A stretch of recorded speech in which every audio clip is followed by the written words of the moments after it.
the struggle's real and it's hard to afford a lot of things these days. There's not a lot of hope for being able to afford the lifestyle without living paycheck to paycheck. I've seen everything increase. We use about 260,000 liters of fuel a year.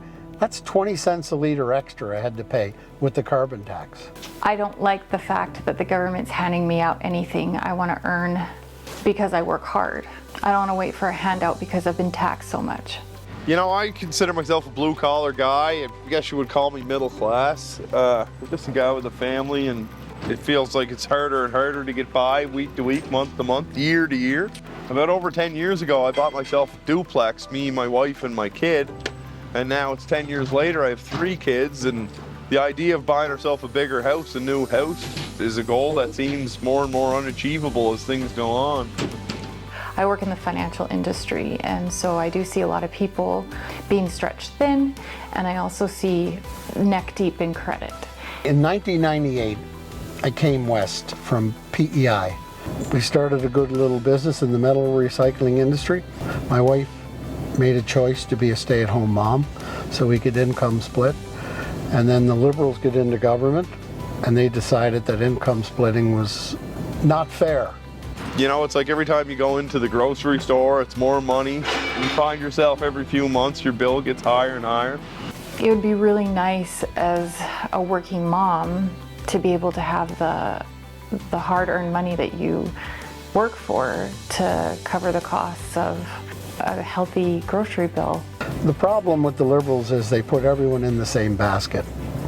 Small business is just like big business. Everyone has to pay their fair share. Well, I've paid my fair share on both personal taxes and business taxes, and the Liberals come up with another scheme where they want to increase the exclusion rate for capital gains. So if this is my retirement, my business. So if I sell my retirement, the Liberals want 33% of that retirement income for taxes, even though I paid my taxes, business and personal, all the way along.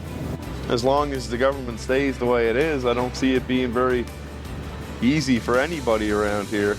You know, lower class, middle class, white collar, blue collar, anybody.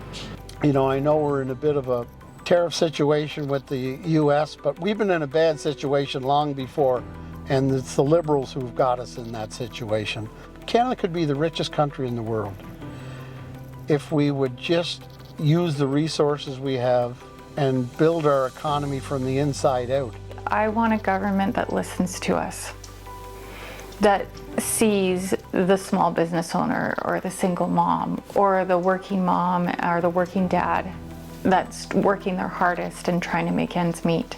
These last 10 years have been challenging. Having a government that listens to you, that actually can pinpoint things that will boost the economy, that's what gets me excited. Well, my hope for the future is to have somebody in power who's going to take care of people in my position, blue-collar guys, middle-class guys, guys with families, who, just want to have a good life for their family and their kids when they get my age. I don't want to see it going the other way. I don't want our country to be divided. I love my country. I love Alberta. Alberta's home. I've always been Canadian. I was born Canadian. I love my country, and to have a government that professes its love for the country just as much as I love my country, if not more, is exciting. So please, Maritimes, Eastern Canada, reconsider what you want the future to be. Don't give the guys who've given us a bad past, don't give them another opportunity to give us an even worse past or a worse future.